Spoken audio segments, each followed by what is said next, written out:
दोस्तों आज मैं आपके लिए आपके सभी एग्ज़ाम के लिए लाभ और हानि से संबंधित एक most important single question series शुरू करने जा रहा हूं, जिसमें हम मोस्ट इम्पोर्टेंट क्वेश्चन को एक एक क्वेश्चन करके पढ़ेंगे। मैं आपको बता दूं, मैं जो आपको एक एक क्वेश्चन करके पढ़ा रहा हूं वो इसलिए पढ़ा रहा हूं ताकि आपके सभी टाइप अच्छे से क्लियर हो सके।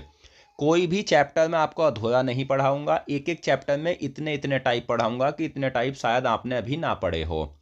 तो आप हमसे जुड़ जाइए। अगर आपने अभी तक हमारा चैनल को सब्सक्राइब नहीं किया तो चैनल को सब्सक्राइब कर लीजिए और बेल आइकन पर क्लिक कर लीजिए ताकि आने वाली वीडियो की नोटिफिकेशन आप तक पहुंच सके। और कोई भी टाइप में आपको लॉन्ग मेथड से नहीं पढ़ाऊंगा, चाहे तो आप हमारी कोई भी वीडियो देख लेना।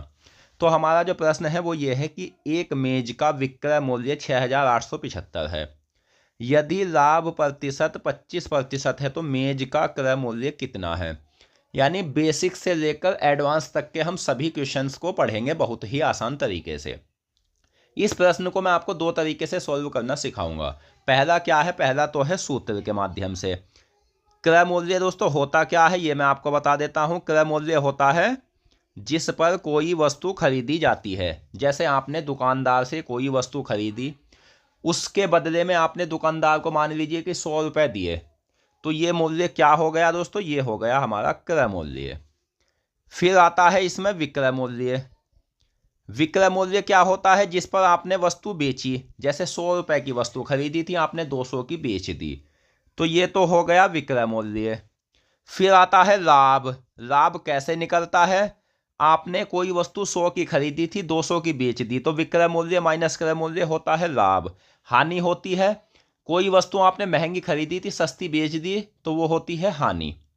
एमआरपी क्या होता है, एमआरपी वो होता है यानी अंकित मूल्य, जो वस्तु पर रेट पड़ा हुआ होता है और उस पर छूट दी जाती है।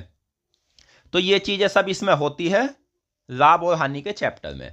तो क्रय मूल्य का जो सूत्र होता है वो क्या होता है, क्रय मूल्य होता है बराबर विक्रय मूल्य गुना 100 बटे लाभ या हानि प्रतिशत। ये तो हो गया सूत्र।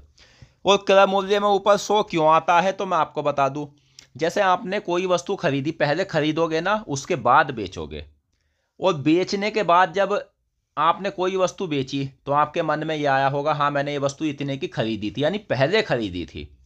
तो पीछे जाने के लिए 100 ऊपर आएगा, प्रतिशत नीचे आएगी। विक्रय मूल्य में पहले खरीदोगे बाद में बेचोगे, तो बाद के लिए प्रतिशत ऊपर आएगी। तो विक्रय मूल्य क्या है, 6875 गुना 100, प्रतिशत क्या है 25%। तो लाभ होगा तो 100 प्लस करेंगे, हानि होगा तो 100 माइनस करेंगे। यहाँ लाभ हुआ है तो 125 करेंगे। 25 पंजे 125, 25 चौका 100।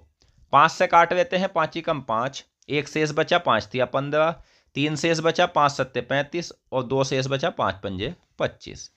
गुना करेंगे, 4 पंजे 20, 4 सत्ते 28 और 2 30, 4 तिया 12, 3 15 का 5, 4 ही कम 4 और 1 5। 5500 जो है ना वो इस प्रश्न का सही आंसर है। ये तो हो गया इस प्रश्न को सॉल्व करने का सूत्र का तरीका।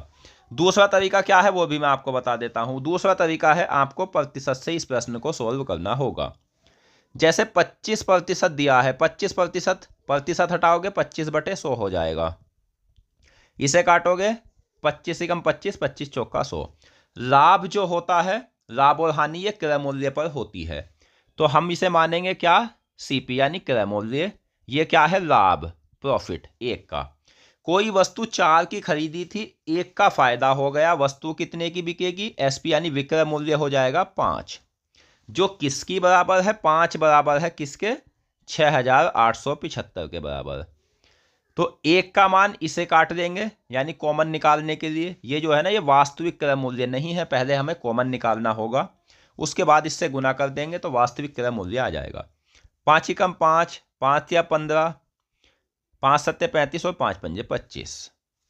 गुना, अब क्या पूछा है, क्रय मूल्य। इसमें तो क्रय मूल्य क्या है हमारा 4, गुना करेंगे तो 5500 प्रश्न का सही आंसर निकल कर आ जाएगा। तो आशा करता हूँ क्वेश्चन आपको अच्छे से समझ आ गया होगा। कोई भी डाउट हो वो आप हमसे कमेंट बॉक्स में पूछ सकते हो।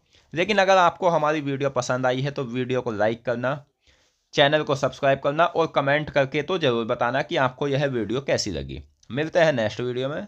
धन्यवाद।